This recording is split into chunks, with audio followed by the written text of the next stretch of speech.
today's society, it is rather straightforward to pinpoint exactly which song is the most popular and viral. Simply by studying musical charts, one could obtain that the most streamed song of all time on Spotify is The Weeknd's Blinding Lights. Likewise, a quick Google search will show you that Baby Shark Dance is the most viewed video on YouTube. However, in this video, I want to talk about what might be the very first song to go viral in the broadest sense, and I'll even go as far as to argue that this song could be the most popular song of all time. And I'm not just talking about the internet era, or even the early days of the very first Billboard chart. No, I'm talking about the truly old days. I'm talking about the song called La Folia.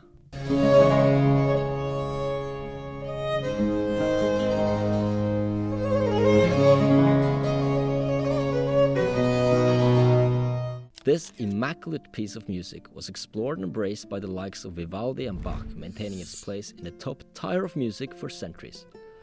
And before you get all mad and click out of this video thinking, how could a song I've never heard about be the most popular song of all time? This is precisely why I wanted to make this video. Despite being used by over 150 composers for over 330 years, the most striking feature of this song is just how little known it is to the larger public today. Once you realize just how important and influential this song is, I'm confident you'll agree it's a truly worthy contender for the most popular song of all time. Allow me to elaborate. The very first version of La Folia was developed in the late 1400s in Portugal, where it was used as a folk dance performed by peasants and shepherds. Its name, La Folia, literally translates to madness, folly, or empty-headedness, which apparently quite accurately describes both the song and the corresponding dance at the time. That is, historical writers have described the song as very noisy, that it had a vivacity and fire to it, and that its dancers made gestures that awoke voluptuousness.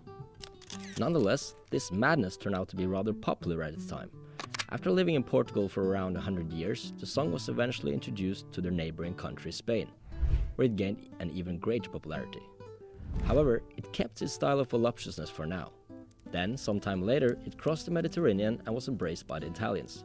This cultural transfer makes perfectly sense. You see, there was a lot of Spanish musicians that worked in Italy, especially at the Vatican, and many singers and musical directors were Spanish at the time. Additionally, during this period, Spain ruled the southern part of Italy, which likely contributed to their cultural exchange. Similar to hit songs in later years, word of mouth was a critical factor. But what we saw here was neither new nor extraordinary.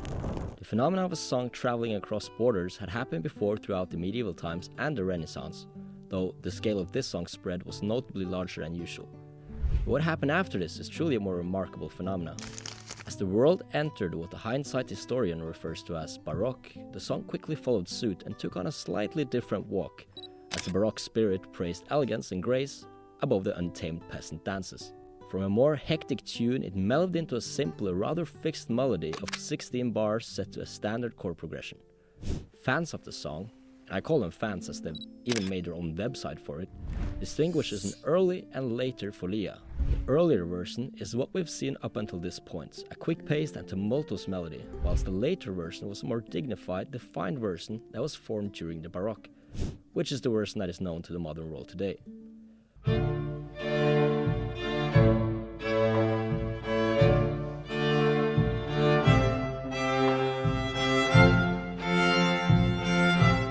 With its fresh adjustments, the song quickly began to gain traction. Jean-Baptiste Lully is widely regarded as the first composer to formalize the newer version of the song, doing so in 1672.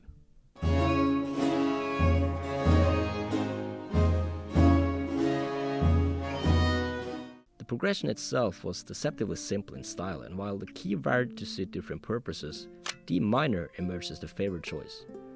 Perhaps it was this very simplicity that secured its popularity, because what followed was the adoption of composers from every corner of Europe. Only 30 years after Lully's composition, pieces borrowing La Folia emerged everywhere from Naples to Oxford. Some of the finest composers of the era, including Corelli and Vivaldi, sought to tame the song, giving rise to some of its most celebrated renditions.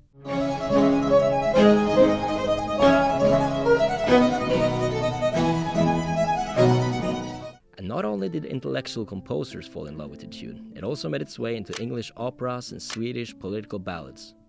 Sist när på ljuvlig blomsterplan jag mina lamm utförde. And if that weren't enough, it eventually found its way back to its humble peasant roots, weaving itself into the tapestry of Scandinavian folk music. By 1760, the song had crossed the Atlantic to reach Mexico and Bolivia. Surely the biggest earworm of its time. But not only was the melody remarkably adaptable, it also became a vessel for all kinds of text ranging from children's rhymes to political anthems. And yes, it might be true that the song lost some of its glamour with the decline of the Baroque era, yet it remains far more than just a Baroque wonder. You see, La Folia survived right through both the classical and romantic eras of the 18th and 19th centuries.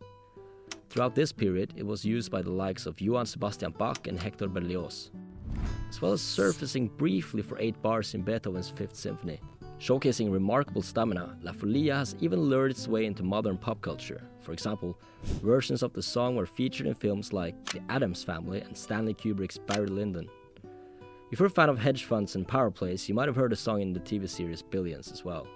So, with a lifespan stretching for over 300 years, being used by over 150 composers, and with a geographical spread of this magnitude in a time when letters were the preferred way of communication, I think it's fair to say that La Folia is a serious contender as the most popular song of all time. But now you might wonder, why? Why did all composers in the Baroque era fall in love with this song? Why did it travel all across Europe and eventually across the Atlantic? What made La Folia so special? Well, aside from being a beautiful melody, there are a few possible explanations. First of all, as I briefly touched upon earlier, its popularity might be related to its simplicity, which indirectly means its adaptability. The song has a rather simple structure with almost perfect symmetry to it, in which it fluctuates between minor chords and major chords, giving an instant appeal for listeners and composers alike. This structure makes it easy for musicians to adjust the song's tempo, adding harmony, and playing around with the tune without losing the original melody. Additionally, it can be played on a vast majority of instruments.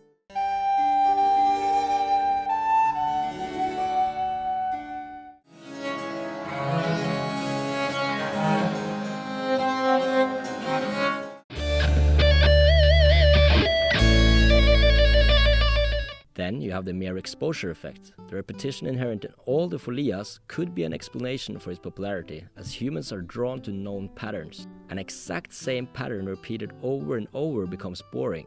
But with the ever-changing version of the folias, the song managed to live on for so long. But one might ask, is it truly fair to compare a song that has endured for centuries to those created only within the past few decades? Perhaps not. Yet, it's equally remarkable to consider how this song achieved such widespread geographic reach without the aid of shareable technology, the very force behind how songs gain popularity today.